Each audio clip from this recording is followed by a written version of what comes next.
भाई लोग, भाई ऐसा है।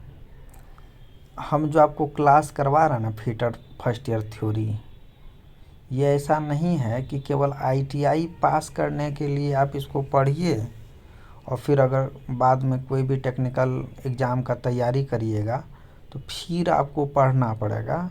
ऐसा बिल्कुल नहीं है भाई।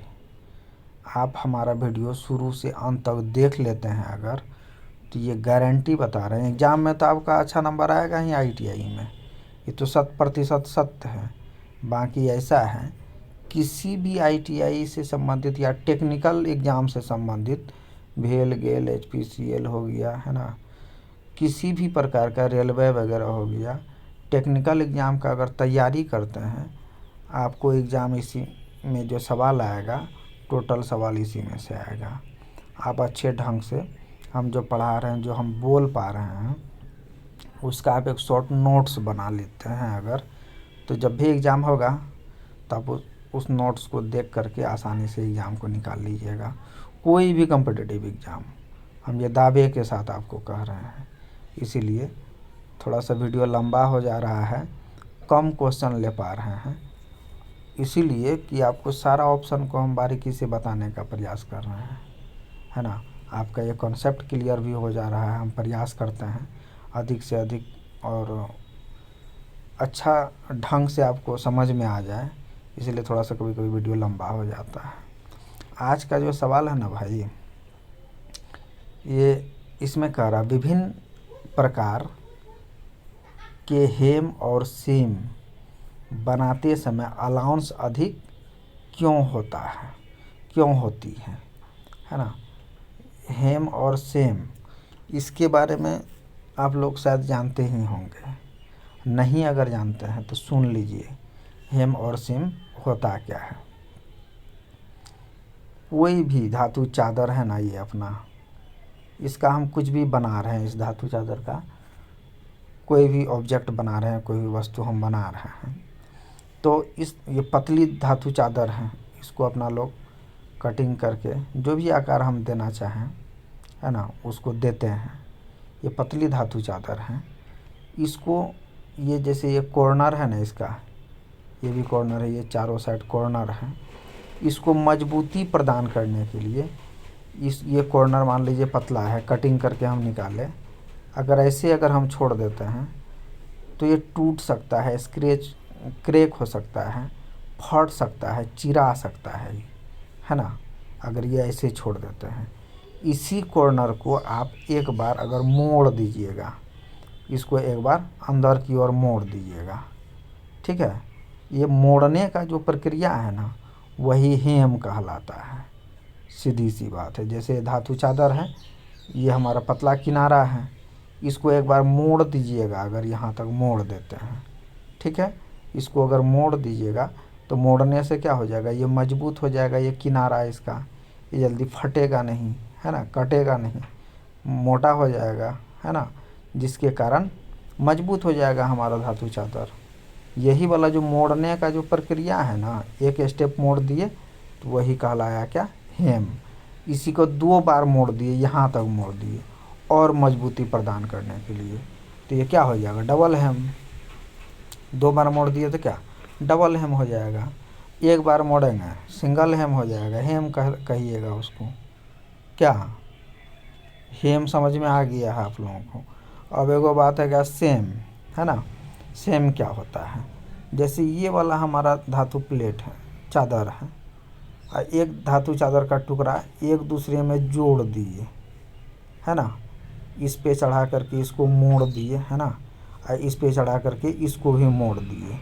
यहाँ एगो ज्वाइंट बन गया ना, 2 धातु चादर को एक साथ जो जोड़ दिए हम, वही अपना लोग का क्या कहलाता है, सेम कहलाता है। सीधी सी बात है। अरे कुछ नहीं है ये सब में हो, आप ध्यान से देखिए ना, आसानी से समझ जाइएगा, सब आसान है बात है, ठीक है। अब देख लीजिए, एक बात और है, आप लोग नहीं जानते हैं तो ये भी सुन लीजिए आप। अलाउंस, अलाउंस क्या होता है, कोई भी, जैसे कि ये हमारा एगो बॉक्स तैयार करना है यही धातु चादर से, ठीक है। इसका जो साइज है हमारा, मान लेते हैं हम जो भी है 100-200 सेंटीमीटर है, मान लेते हैं 100 सेंटीमीटर है इसका, है ना। इसी 100 सेंटीमीटर का हमारा ये बॉक्स बनाना है ये चौड़ाई में और लंबाई में, ठीक है। तो अब देख लीजिए कि 100 सेंटीमीटर का हमको बॉक्स तैयार करना है। धातु चादर जो है कुछ ना कुछ हम एक्स्ट्रा काट लेंगे, इसके माप के अकॉर्डिंग एक्स्ट्रा काट लेंगे, इसीलिए एक्स्ट्रा काटेंगे ताकि इसको मोड़ना भी तो है मजबूती प्रदान के लिए। बॉक्स वगैरह में, बाल्टी वगैरह में देखते हैं ऊपर वाला हिस्सा किनारा जो है मुड़ा हुआ रहता है, तो मोड़ना भी है मजबूती प्रदान करने के लिए। जो ये एक्स्ट्रा जो आपका बॉक्स का जो साइज है उससे अधिक का जो हम धातु काट लेते हैं जितना एक्स्ट्रा, वही आपको क्या कहलाता है, अलाउंस कहलाता है। अलाउंस से संबंधित और भी डीपली ढंग से हम पढ़ाए हुए हैं थ्योरी में, आप देख लीजिएगा उसको, है ना, समझ में आ जाएगा अलाउंस क्या होता है, ठीक है। तो यही सब बात था। तो इसका जो राइट आंसर हो जाएगा, हमको लगता है आप लोगों को समझ में आ गया होगा, ठीक है। अब इसको थोड़ा सा मिटा दीजिए, आ जाइए मुद्दे पे। इसका राइट आंसर हो जाएगा डी नंबर का, सही आकार बनाए रखें और ताकत में सुधार के लिए, है ना। अपना लोग क्या करते हैं, अलाउंस की आवश्यकता होती है। हेम मतलब मोड़ना, सेम मतलब जोड़ना। एक्स्ट्रा अगर अलाउंस हम देंगे कोई भी धातु चादर पे, जो एक्स्ट्रा अलाउंस है उसी को न मोड़िएगा आप, हेम जो करिएगा या सेम करिएगा। तो वो एक्स्ट्रा जो बात है वहाँ पे, जो धातु चादर एक्स्ट्रा जो आप ले करके मोड़ दिए हैं वो क्या कहलाया, हेम। और दो को धातु चादर को आपस में जोड़ दिए वो क्या कहलाया, सेम। तो ये क्यों करते हैं, सही आकार बनाए और ताकत में सुधार के लिए, है ना, ये वाला प्रक्रिया करते हैं। इसलिए इसका राइट आंसर हो जाएगा डी, ठीक है भाई। अगला आंसर क्वेश्चन पे चलता है। जोड़ और शोल्डर के लिए कौन सी धातु की सीट सबसे आसान है। जोड़ और शोल्डर के लिए कौन सी धातु की सीट सबसे आसान है, समझ रहे हैं। इसका राइट आंसर हो जाएगा, है ना, यही टिन, है ना। ये टिन है, टिन नहीं है, इसको पढ़िएगा टिन। जोड़ और शोल्डर के लिए कौन सी धातु की सीट सबसे आसान है, वो होता है टिन, ठीक है भाई। अगला सवाल पे चलता है। सीट मेटल के काम में कौन सी धातु बहुत नरम और भारी होती है, ठीक है। सीट मेटल के काम में जो आपसे पूछा जा रहा है, कौन सी धातु बहुत नरम और भारी होती है। नरम भी होती है और भारी होती है, तो ये राइट आंसर हो जाएगा ए। शीशा जो है, लेड जो है आपका, ये नरम भी होता है ना, काटता आसानी से, है ना, और ये भारी भी होता है, ठीक है। अब देख लीजिए एल्युमिनियम भी यहाँ आपको लग रहा होगा, एल्युमिनियम तो नरम होता ही है, ये क्या कहते हैं, सॉफ्ट होता ही है, लेकिन ये होता है भारी तो नहीं होता है, ये हल्का होता है क्या। और ये सॉफ्ट होता है लेकिन हल्का होता है, इसका घनत्व जो है ना बहुत कम होता है, ठीक है। अगला सवाल पे चलिए फिर। कौन सी धातु की सीट पानी और मौसम के संपर्क को झेल सकता है। कौन सी धातु सीट पानी और मौसम के संपर्क को झेल सकता है, जंग वगैरह, है ना, वो जल्दी नहीं लगता है, कौन सा ऐसा धातु है। देख लीजिए इसका राइट आंसर हो जाएगा क्या, जस्ता लोहा, गैल्वेनाइज्ड आयरन, ठीक है। जस्ता लोहा क्यों होगा, इसके बारे में भी थोड़ा सा चर्चा कर लेते हैं। ये ब्लैक आयरन है ना, ठीक है, ब्लैक आयरन के सीट पर, ठीक है, जिंक का अगर लेप लगा देते हैं, परत चढ़ा देते हैं, पेंट कर देते हैं, जिंक का परत चढ़ा देते हैं, तो वह जस्ता लोहा बन जाता है। तो ये सब तो जानिए न रहे हैं, ये अगर मौसम के संपर्क में, पानी के संपर्क में रहेगा तो सब में जंग लग जाएगा, क्लियर बात है। लेकिन ये जो जस्ता लोहा है, जस्ता ब्लैक आयरन पे ही अपना लोग लेप लगा देते हैं जिंक का, वो जो बन के तैयार हो जाता है वो लोहा जस्ता लोहा कहलाता है ना। जिंक का परत ब्लैक आयरन पे अगर चढ़ जाए वो किस फॉर्म में बदल जाएगा, जस्ता लोहा में बदल जाएगा, ग्लेबेनाइट आयरन में बदल जाएगा। इसलिए जस्ता लोहा जो है पानी और मौसम के संपर्क को झेल सकता है, जल्दी जंग लगेगा नहीं इस पे। चलिए अगला सवाल, रिवेटिंग ऑपरेशन में ड्रिफ्ट का उपदेश क्या है? देखिए इस टाइप का सवाल आपको हम कई बार बता चुके हैं, ऐसा नहीं है, आप पिछले वीडियो में जा कर के देख लीजिएगा, है ना। रिवेटिंग ऑपरेशन में ड्रिफ्ट का उद्देश्य क्या है, ड्रिफ्ट का क्या काम है, ठीक है। इसका राइट आंसर हो जाएगा सी, रिवेटिंग करने वाले छिद्र को एक सीध में रखना।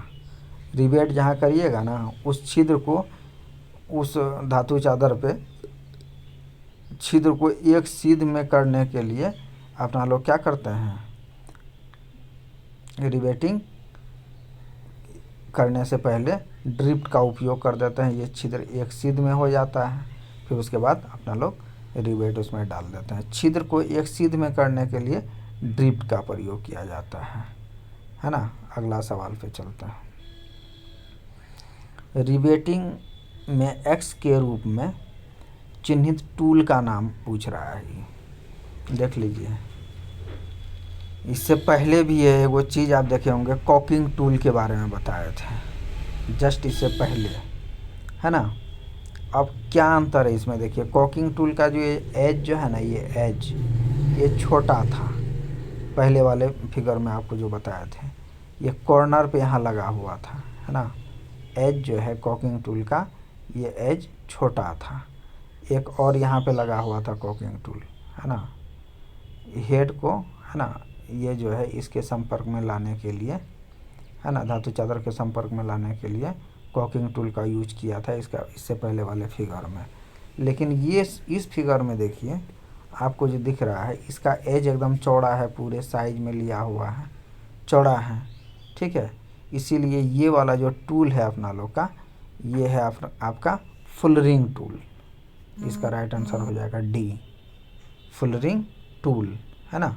और लीकेज प्रूफ ज्वाइंट बनाने के लिए इसका यूज किया जाता है। लीक प्रूफ ज्वाइंट बनाने के लिए ना फुलरिंग टूल का उपयोग किया जाता है, ठीक है।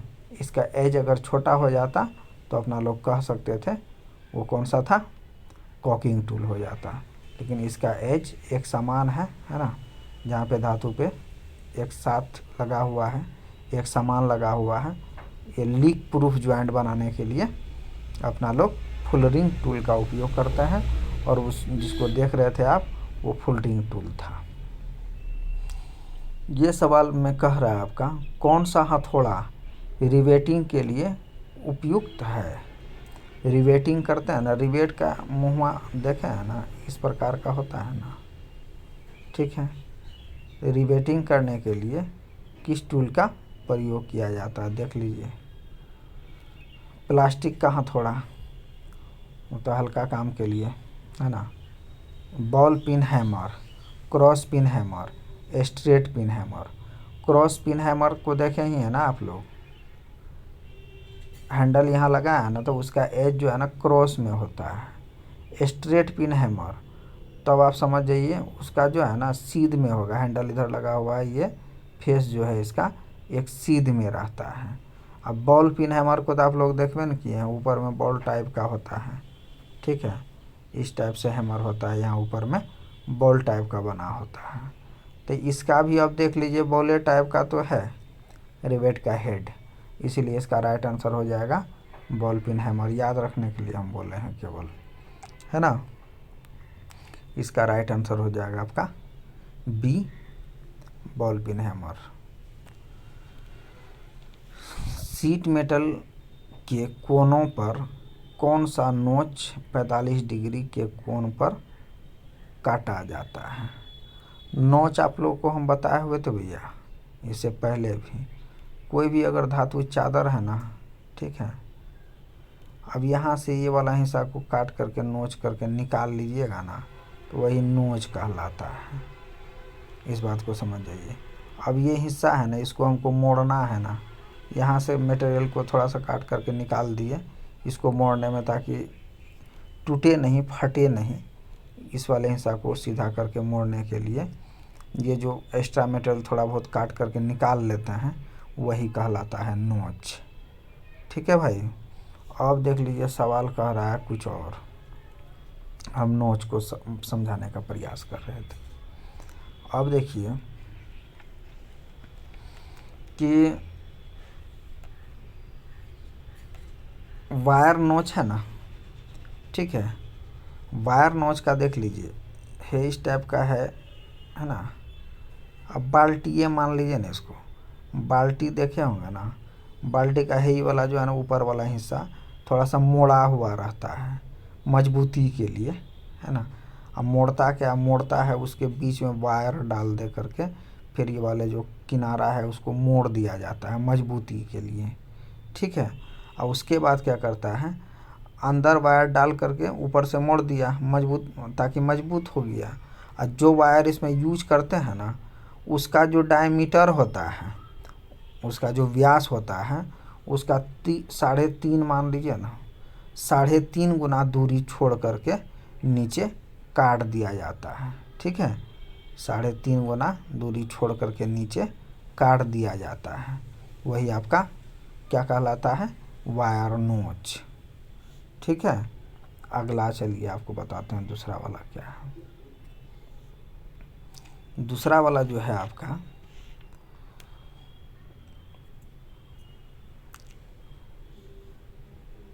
स्लेंट नोच है ना, स्लेंट नोच। स्लेंट नोच कैसा होता है उसको भी देख लीजिए। ये वर्गा इस टाइप का आकृति है ना, ठीक है, इस आकृति है इस टाइप का काट दिया है, ये वाला हिस्सा निकाल दिया, ठीक है। यहीं पे हो जाता है, जो हिस्सा निकाला काट करके वो 45 डिग्री पे निकाल देता है काट करके, ठीक है। यहाँ से ये वाला हिस्सा कॉर्नर पे काट करके 45 डिग्री पे ये जो नोच करके निकाल दिए, काट करके निकाल दिए, वो होता है आपका स्लेंट नोच, ठीक है भाई। तो इसका राइट आंसर भी हो जाएगा, ठीक है। 45 डिग्री का कोण है ना, 45 डिग्री के कोण पर काटा जाता है, तो कौन सा वाले को काटा जाता है, स्लेंट नोच को काटा जाता है। इसका राइट आंसर हो जाएगा बी। लेकिन अगला सवाल पे जाने से पहले थोड़ा सा और एक दो बात सुन लीजिए। एगो है स्क्वायर नोच, है ना। स्क्वायर नोच किस टाइप स्क्वायर में होता है, यहो कॉर्नर काट दिया, यहो कॉर्नर काट दिया, यहो कॉर्नर काट दिया, यहो कॉर्नर काट करके स्क्वायर टाइप का काट करके इसको निकाल दिया, है ना। इस प्रकार का जहाँ भी फिगर होगा आपका, ये जो टुकड़ा काट करके निकाल दिया, ये आपका क्या हो गया, स्क्वायर नोच। अब ये क्या है, स्ट्रेट नोच। अब स्ट्रेट में यहीं से आपका जो है ये स्ट्रेट में ये वाला हिस्सा को काट करके निकाल दिया ताकि मोड़ सके दोनों पार्ट को, यही वाले काट को निकाल दिया। तो ये इस टाइप का अगर फिगर आपको कहीं दिखेगा, है ना, वो होता है स्ट्रेट नोच। 45 डिग्री वाला गप था यहाँ पे, है ना। सीट मेटल के कोनों पर कौन सा नोच 45 डिग्री के कोनों पर काटा जाता है, वो कौन सा है, स्लेंट नोच। इसलिए इसका राइट आंसर हो जाएगा बी। अब कह रहा सीट धातु के दो किनारों को एक साथ जोड़ने द्वारा बनाया गया ज्वाइंट का नाम बताइए।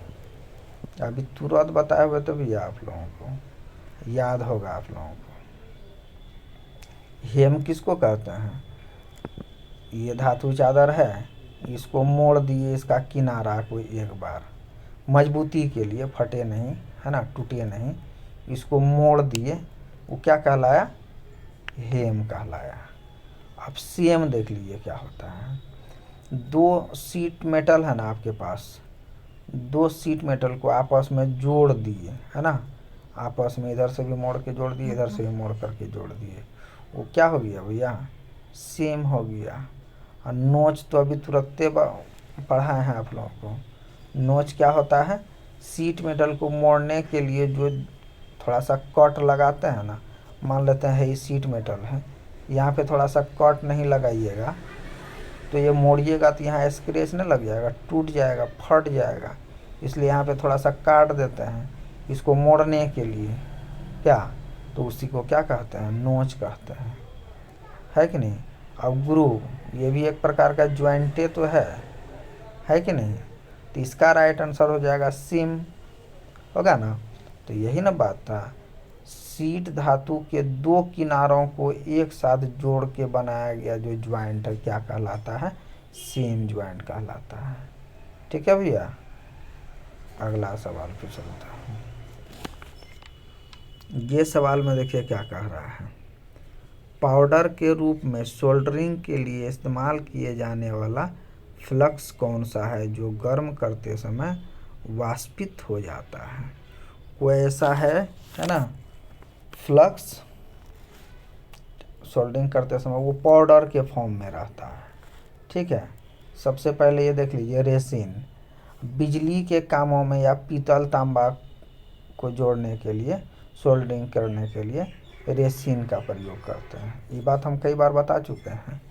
दूसरा क्या है, जिंक क्लोराइड, है ना, टीन की चादर हुआ आपको, या पीतल के लिए अपना लोग जिंक क्लोराइड का उपयोग करते हैं। ठीक है, तीसरा क्या है भैया, हाइड्रोक्लोराइड एसिड, है ना, इसको म्यूरिएटिक एसिड भी कहते हैं, है ना, याद रखिएगा। अब देखिए जीआई शीट के लिए, है ना, गैल्वेनाइड शीट के लिए इसका प्रयोग किया जाता है। ठीक है, जीआई शीट के लिए इसका प्रयोग किया जाता है। अब क्या, अमोनियम क्लोराइड, है ना, यही जो है अमोनियम क्लोराइड भैया, ये पाउडर के फॉर्म में रहता है। ठीक है, ये पाउडर के फॉर्म में रहता है और इसका जो इस्तेमाल करते हैं ये स्टील के लिए और आयरन के शीट के लिए यूज किया जाता है इसका। ठीक है, इसलिए इसका राइट आंसर हो जाएगा डी नंबर भाई। ठीक है ना। अब आगे वीडियो में जाने से पहले